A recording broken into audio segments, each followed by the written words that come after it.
चोरों ने मुल्क के ऊपर कब्जा कर लिया। तो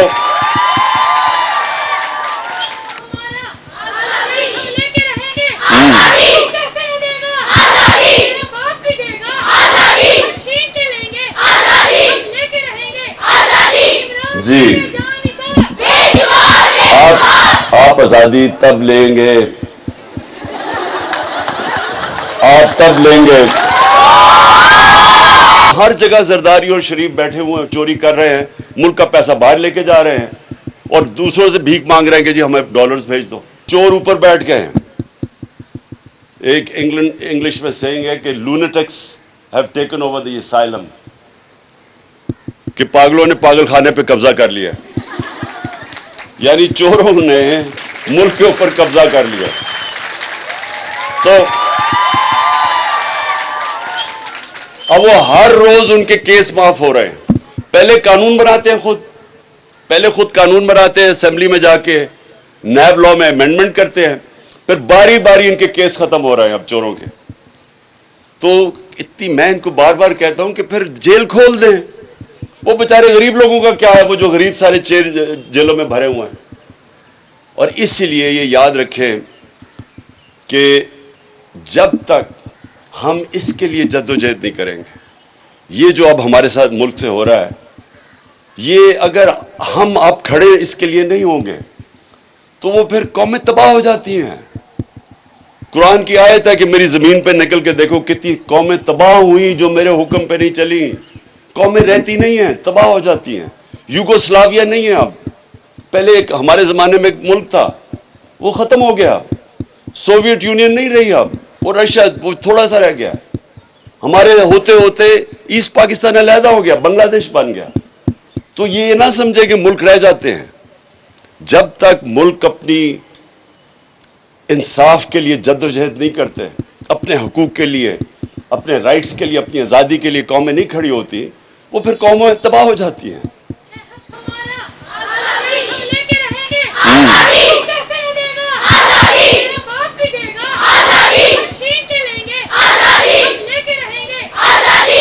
जी, आप आजादी तब लेंगे, आप तब लेंगे जब आप हर यूनिवर्सिटी, आप सारा ये इलाका इस्लामाबाद पिंडी आपस में बांट लेंगे। और आपने जिस तरह जब पाकिस्तान की तहरीक चली थी, तहरीक पाकिस्तान, तो तब भी मेरी वालदा की जनरेशन वो जाते थे कॉलेजेस के अंदर और अपनी आज़ादी की तहरीक की वो पूरी जद्दोजहद करते थे, लोगों को अपनी तरफ लेके आते थे। और आप जितनी एज की, तब भी हमारी ख्वातीन आपकी एज की, वो जाके पूरी इसके लिए जद्दोजहद करती थी और तबलीग करती थी और लोगों को तैयार करती थी।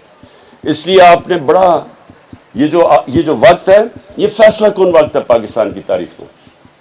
ये इंशाअल्लाह जिस तरह कौम में बेदारी आई है, जिस तरह कौम में शऊर आया हुआ है, तो इंशाअल्लाह अगर हम सब इस वक्त मेहनत करें, लोगों के अंदर जाएं, तो मेरे में शक नहीं है कि ये इंशाअल्लाह ये जो तहरीक है हमारी, ये हकीकी आज़ादी की तहरीक, ये कामयाब होगी। तो आपने सबने मेरे से वादा करना है कि लोगों के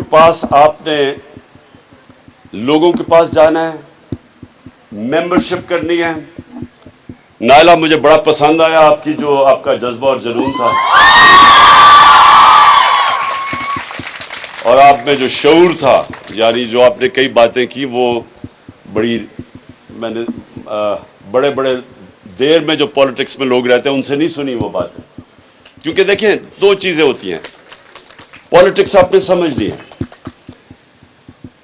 एक है पॉलिटिक्स जो दुनिया में बदनाम है।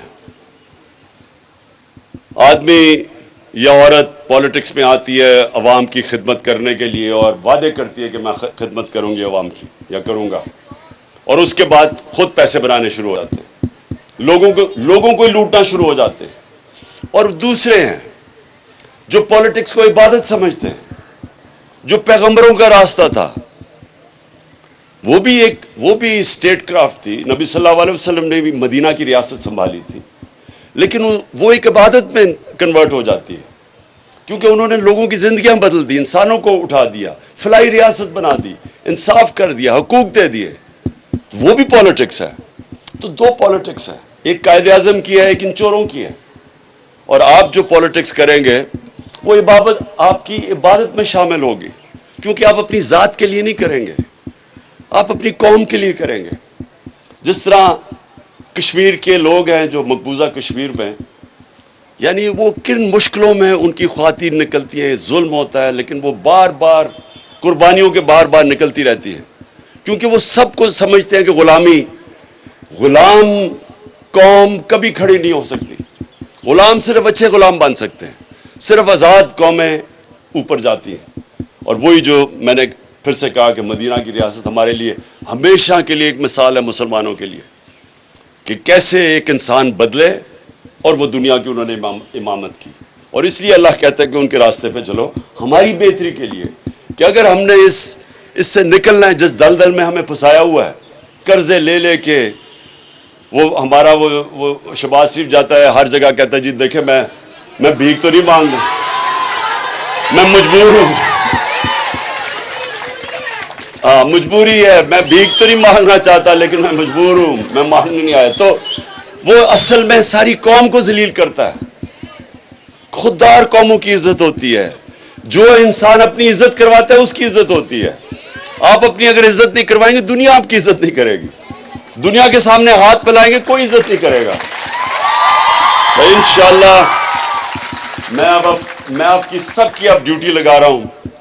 मैं आपको 1-2 महीने दूंगा, नहीं 1 महीने में मैं देखूंगा कि आपने कितनी मेंबरशिप की है, आपकी कितनी बड़ी ये हमारी ISF की तंजीम कितनी बड़ी बन जाती है, और इंशाल्लाह फिर आपसे बहुत बहुत शुक्रिया।